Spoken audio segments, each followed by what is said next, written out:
রাধে রাধে বন্ধুগণ, এখন যে জায়গাটা আপনারা দেখছেন এটি হচ্ছে সেই অভিশপ্ত আউলিয়া ঘাট, যেখানে গত 2 বছর আগে এখানে নৌকাডুবি হয়েছিল। অনেক শ্রদ্ধালু ভক্ত যারা বদেশ্বরী শক্তিপীঠে মন্দির দর্শন করার জন্য এবং পূজা দেওয়ার জন্য যাচ্ছিলেন, তারা এই জায়গাটায়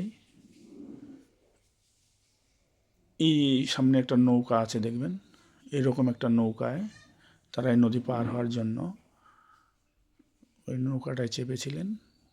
কিন্তু দুর্ভাগ্যবশত সেদিন সেই নৌকাটা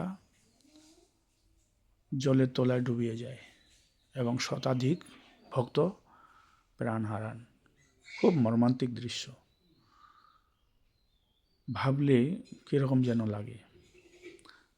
তা আমি অনেক দিন আসবো করছিলাম, কিন্তু আসা হয়নি। আজকে যাও এসে গেলাম। এইরকম একটা নৌকা ছিল, সেই নৌকাটাই করেই ভক্তরা সব পার হচ্ছিল। এখন গরমের দিন, তাই নদীতে অতটা জল নেই। এখন বাঁশের মাচাং তৈরি করে লোক যাতায়াত করছে, কিন্তু বর্ষাকালে সবাই এই রকম নৌকায় করেই পারাপার হয়। তো বন্ধুগণ, চলুন বন্ধুগণ, এখন বদেশ্বরী যাওয়া যাক। আমি বদেশ্বরী মন্দিরের গেটেই চলে আসছি। এই যে আপনারা গেট দেখছেন। এখন আমরা ভিতরে প্রবেশ করব। এখানে একটা সাইনবোর্ড আছে, দেখুন। সাইনবোর্ডেতে সব লেখা আছে। চলুন ভিতরে যাওয়া যাক। আমরা ভিতরে প্রবেশ করলাম।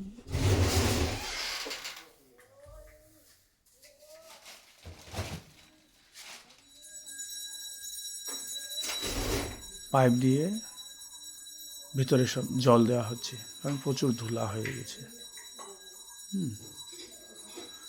এটি হচ্ছে বদেশ্বরীর মূল মন্দির।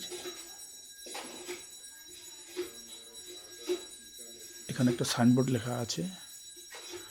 এই যে আমাদের 51টা শক্তিপীঠ, 51টা শক্তিপীঠ কোথায় কোথায় অবস্থিত সাইনবোর্ড লেখা আছে। এখানে আরেকটা সাইনবোর্ড লেখা আছে। মন্দির এখন বন্ধ আছে, তাই আমি আপনাদের মন্দির দর্শন করাতে পারলাম না, মানে বিগ্রহ দর্শন করাতে পারলাম না। চলুন ওই সামনে যাওয়া যাক। সামনে এক সাধু বাবা বসে আছে, তার কাছেই এখানকার মহিমা কথা আমরা এখন শ্রবণ করব। সাধু বাবার কাছেই আমরা কিছু এখন শ্রবণ করব। আপনার মুখে এখানকার একটু মাহাত্ম্য শুনি। হ্যাঁ, অবশ্যই। এটি 51 শক্তিপীঠের মধ্যে অন্যতম একটি শক্তিপীঠ। এখানে দেবী ভ্রামরী রূপে পূজিত হন এবং ভৈরব ঈশ্বর মতান্তরে তিনি অমর রূপে পূজিত হন। তো এই শক্তিপীঠ নিয়ে রয়েছে অনেক কল্পকথা, অনেক ইতিহাস। যতটুকু জানা যায়, এই মন্দির পাল আমল বা তার আগে নির্মিত।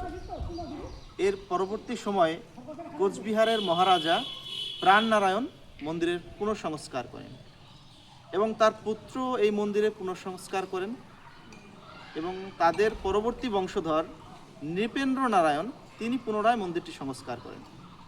এবং এই পাশেই রয়েছে সেই শাস্ত্রে উল্লিখিত সেই জলাশয়।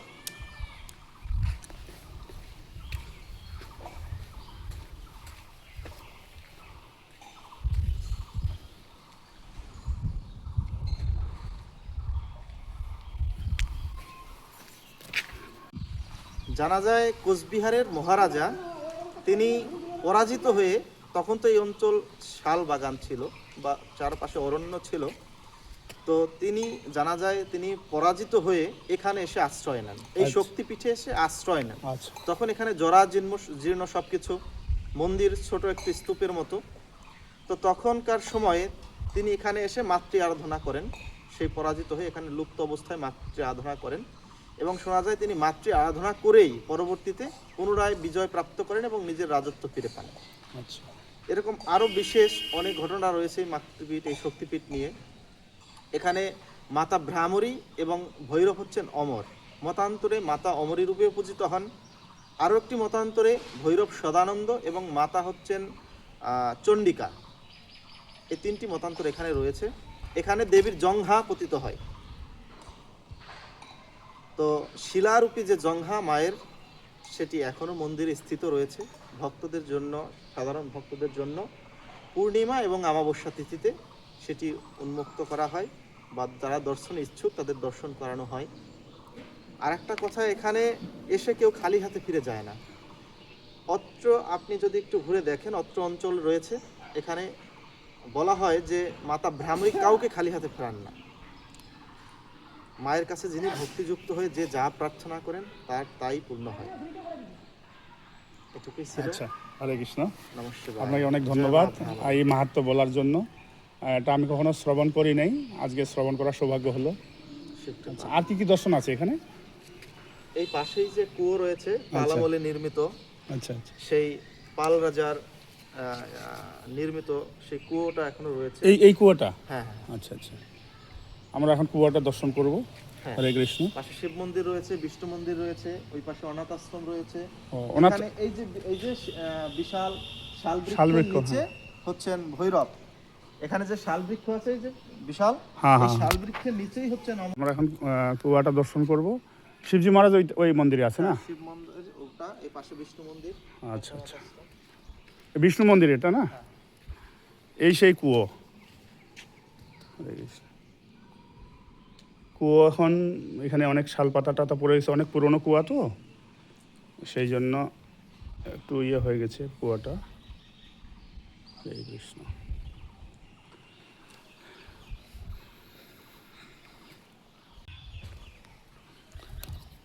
ভগবান শ্রী বিষ্ণু এই মন্দিরে পূজিত হন।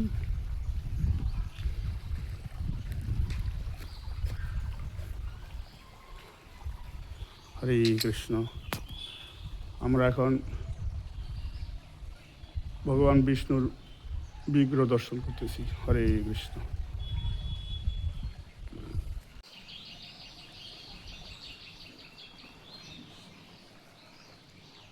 জয় রাধে মাধব কৃষ্ণ।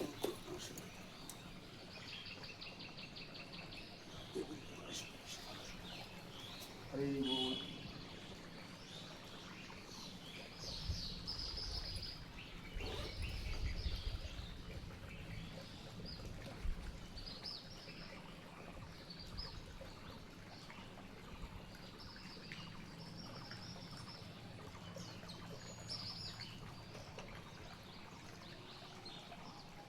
হরে কৃষ্ণ। জয় রাধে।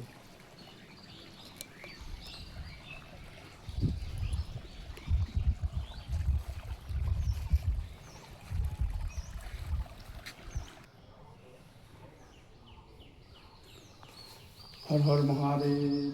ওম নমঃ শিবায়। জয় হো শিবজি মহারাজ।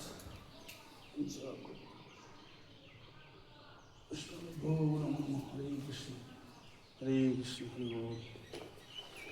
ভ্রমরেশ্বরী দেবীর এখানে পূজা হয় এই সব ফুল দিয়ে।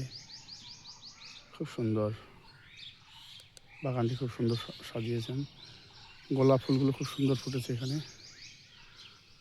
হরে কৃষ্ণ।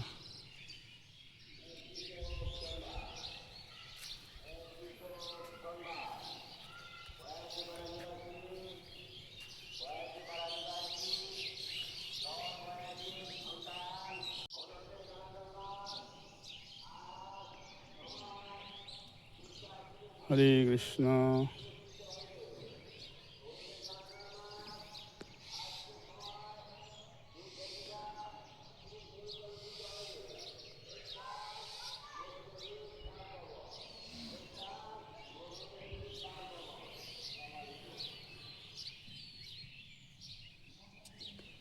এটা খুব সুন্দর লাগে।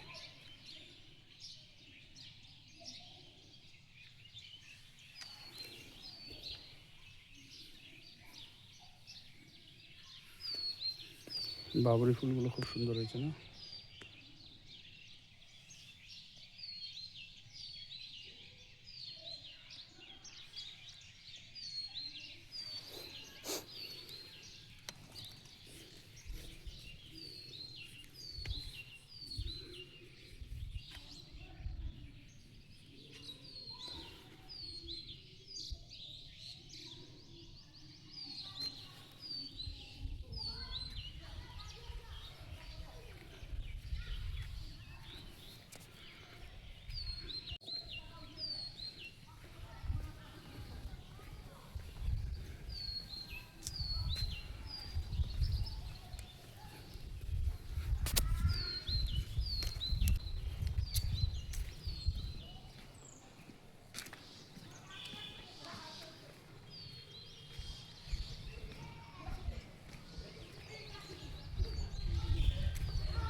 হরে কৃষ্ণ হরে কৃষ্ণ।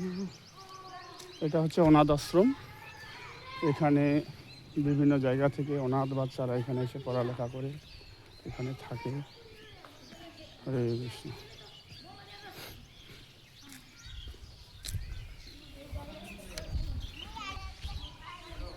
এই যে বাচ্চাগুলো খেলতেছে এখানে।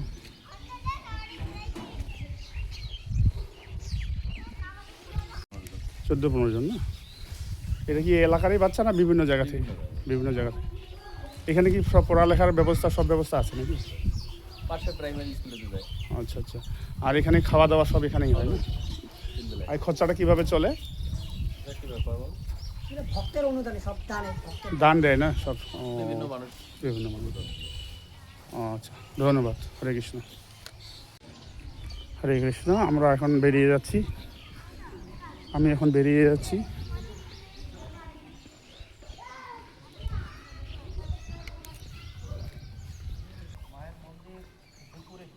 আচ্ছা আচ্ছা।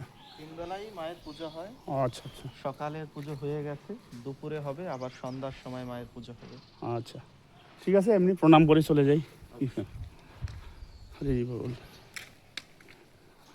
এইটাই হচ্ছে মায়ের মন্দির, বদেশ্বরী। এই এই পীঠের নাম হচ্ছে বদেশ্বরী। হরে কৃষ্ণ। ভিতরে এখন তালা মারা আছে, সেজন্য আপনাদের মন্দির মানে বিগ্রহ দর্শন করাতে পারলাম না। হরে কৃষ্ণ। জয় হোক মা।